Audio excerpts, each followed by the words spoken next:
Et le ministre de l'Environnement et des Changements climatiques, Stephen Guilbeault, est avec nous ce soir. Monsieur Guilbeault, bonsoir.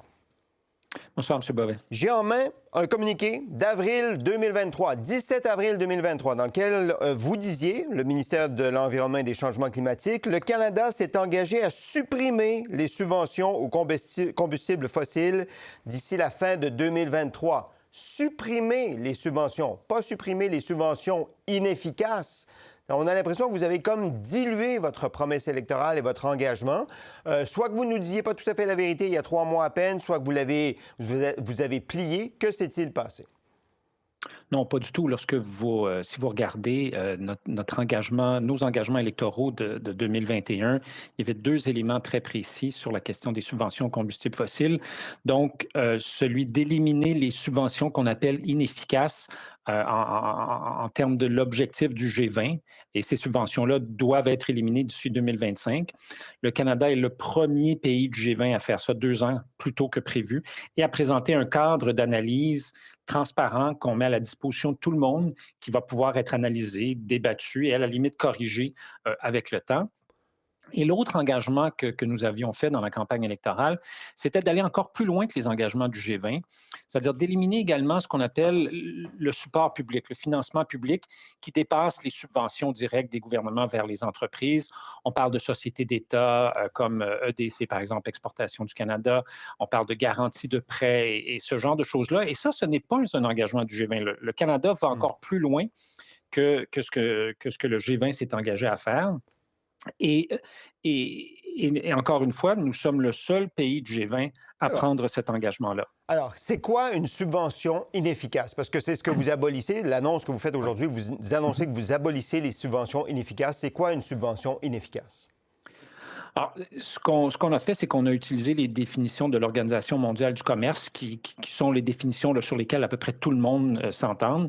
Et essentiellement, c'est une subvention qui vise un secteur précis, dans ce cas-là, le secteur du pétrole et du gaz, et qui vise à augmenter la production de pétrole, de gaz ou encore de charbon. Bon, au Canada, le charbon, c'est sur la voie de sortie. On a déjà légiféré pour éliminer le charbon au Canada d'ici 2030. Ça va aller plus vite que ça quand on regarde ce qui se passe sur le terrain. Mais donc, ce sont des subventions qui étaient destinées spécifiquement au secteur du pétrole et du gaz et qui visaient à augmenter la production de pétrole et de gaz. Et là, on dit à partir de maintenant, c'est fini. C'est fini, sauf, parce qu'il y a un mais. En fait, il y a 6 exceptions qui sont énoncées aujourd'hui. Il va y avoir des subventions si jamais les entreprises ont des projets de capture et de stockage, si j'ai bien compris, des GES, des gaz à effet de serre. Donc, l'industrie émet des gaz à effet de serre. Il y a une technologie pour capturer, stocker les gaz à effet de serre. Vous continuez quand même de subventionner l'industrie pétrolière. Mais attention, d'abord, ces subventions-là, parce que, bon, vous parlez de la capture et le stockage du carbone, mais ça peut être des investissements dans les technologies propres, dans les énergies renouvelables. Ce ne sont pas des subventions qui ne sont destinées qu'au secteur du pétrole et du gaz. Ces subventions-là sont destinées à tous les secteurs. On peut penser au secteur de l'acier, l'automobile, l'aluminium, les cimenteries. Alors, c'est pas une subvention qui est réservée à donner un avantage comparatif au secteur du pétrole et du gaz par rapport aux autres, d'une part, et d'autre part, ce sont des subventions qui visent à réduire notre pollution. Parce qu'on a beau aimer, ne pas aimer le secteur du pétrole et du gaz, c'est 28 des émissions. Si on ne s'attaque pas à ce secteur-là en termes de pollution, on n'y arrivera pas.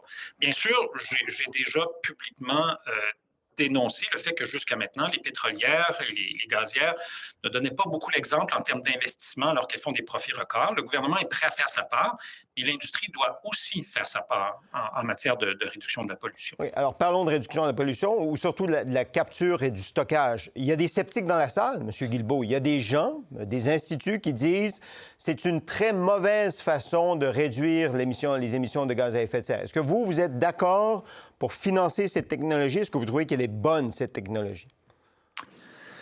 Moi, je vous dirais qu'à la fois, le groupe d'experts intergouvernemental sur l'évolution du climat, donc le fameux GIEC, et l'Agence internationale de l'énergie, qui sont deux grandes institutions très respectées dans ce domaine-là au niveau international, nous disent que pour arriver à atteindre la carboneutralité d'ici 2050, nous avons besoin de cette technologie-là.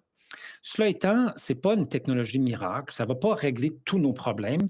Si on regarde dans le plan que j'ai déposé avec le premier ministre l'an passé, le plan de réduction des émissions de gaz à effet de serre, cette technologie-là pourrait, je dis bien pourrait, représenter quelque part autour de 5 de notre plan de réduction. Alors, on met pas, là, c'est pas 50 du plan, c'est pas 25 du plan, c'est même pas 10 du plan. C'est une partie du plan pour nous aider à atteindre nos objectifs. Et les deux des plus grandes institutions internationales sur ces questions-là nous disent nous avons besoin de cette technologie-là, mais ça ne va pas régler tous nos problèmes. D'accord. Alors, allons-y, mais allons-y prudemment, et c'est exactement ce qu'on fait. En terminant, vous partez pour l'Inde ce soir. Ça veut dire que vous ne serez pas du remaniement ministériel que M. Trudeau prévoit cette semaine. Je comprends que vous serez toujours ministre de l'Environnement à la fin de la semaine? Euh, Comme vous le savez, M. Bovet, c'est la prérogative du premier ministre de décider qui siège autour de la table du cabinet. On m'a permis de faire cette annonce-là aujourd'hui et on m'a dit que je pouvais partir pour l'Inde ce soir. On verra s'il y a un remaniement plus tard cette semaine, ce qui va se passer, mais je sers au bon vouloir du premier ministre du Canada. Et je comprends que vous partez l'esprit tranquille. Monsieur Guilbeault, merci beaucoup et bonne soirée. Merci à vous. Au revoir.